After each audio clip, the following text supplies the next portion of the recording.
Apakah seorang calon legislatif dengan dana minim bisa memenangkan sebuah pemilihan legislatif? Ini adalah sebuah pertanyaan yang paling sering ditanyakan saya sebagai political coach.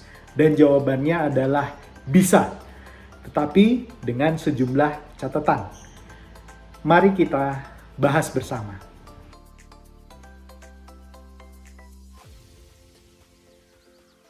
Hai Sobat Politician Academy, kali ini kita akan membahas mengenai calon legislatif dengan dana minim. Tentu saja yang namanya political cost atau biaya politik telah menjadi tembok penghalang besar untuk mereka masuk ke dalam dunia politik.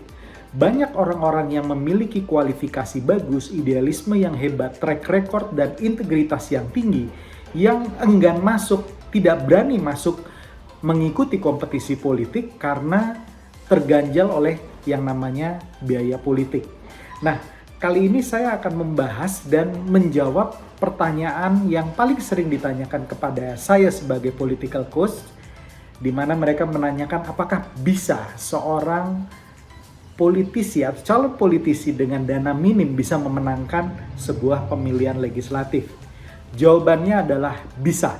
Nah, saya akan memberikan beberapa contoh dan catatan terhadap mereka-mereka yang telah berhasil mengikuti proses pemilihan legislatif dengan dana yang cukup minim.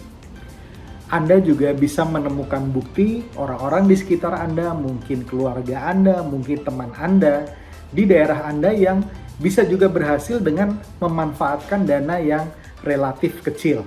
Nah, kali ini saya hanya memberikan 5 contoh saja. Yang pertama adalah Yoel Yosefat, seorang anak muda berusia 32 tahun dari kota Bandung. Backgroundnya adalah karyawan sebuah perusahaan digital printing. Yoel mengatakan bahwa dia hanya mengeluarkan 3 juta rupiah untuk bisa memenangkan Pileg 2019 kemarin.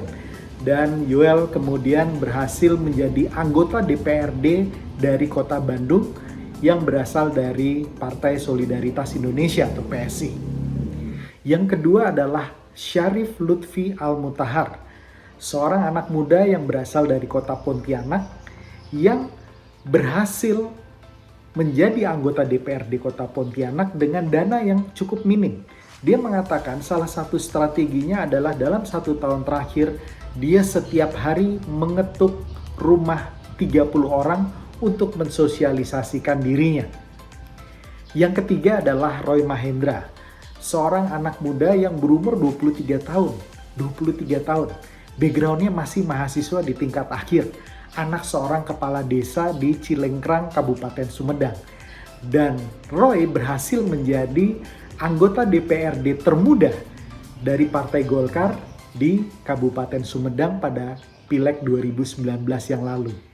Yang keempat adalah Ismail Bahtiar, seorang anak muda berusia 25 tahun dengan background orang tuanya atau bapaknya dulu adalah mantan satpam sebuah pabrik gula di Bone, Sulawesi Selatan. Jadi Anda bisa paham bahwa dana yang dimiliki tidak besar. Dan yang menarik adalah dia mengatakan bahwa pada waktu dia mengikuti Pileg, dia tidak menyebarkan satupun bando, baliho, spanduk kepada calon pemilihnya. Roy sendiri berhasil menjadi anggota DPRD Provinsi di Sulawesi Selatan pada pemilihan legislatif 2019 yang lalu. Contoh kelima dan yang paling populer sejauh ini adalah Erwin Siahaan yang memiliki latar belakang sebagai driver ojol.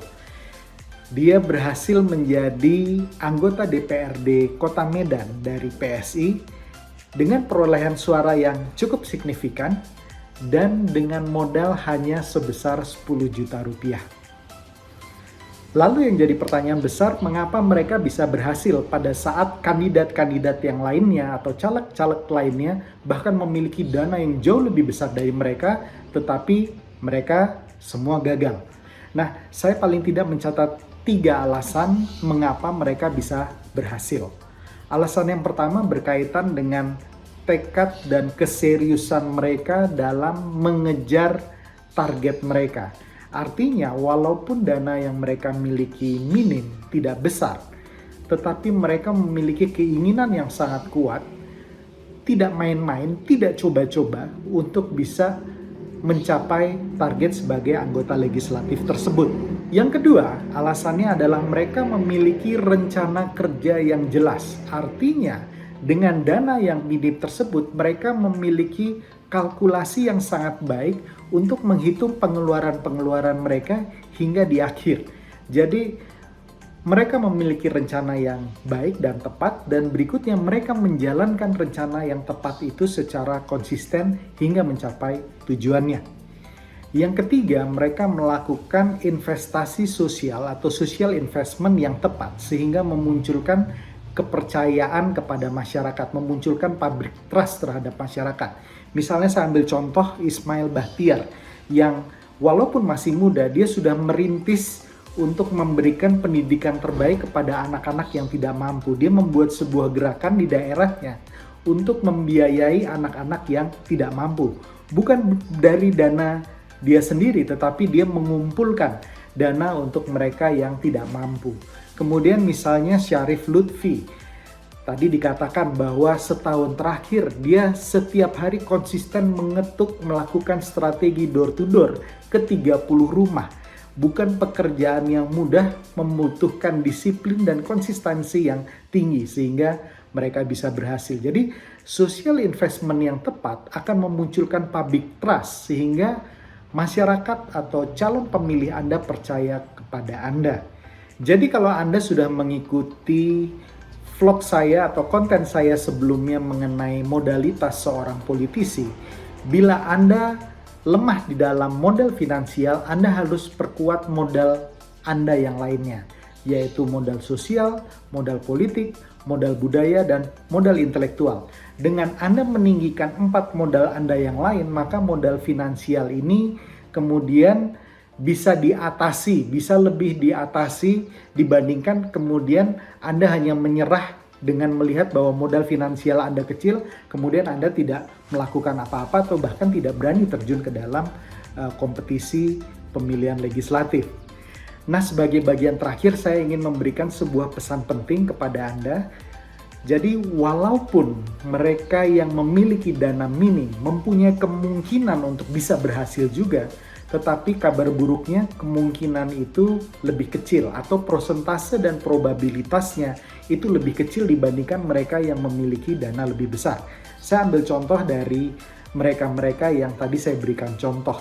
Katakanlah di dalam satu kabupaten atau kota ada terdapat 30 atau 40 kursi di daerah tersebut. Mereka yang memiliki dana minim yang bisa menjadi anggota legislatif itu prosentasenya mungkin di bawah 5%. Hanya sekitar 1 atau 2 orang saja yang berhasil dari 30 atau 40 kursi yang ada.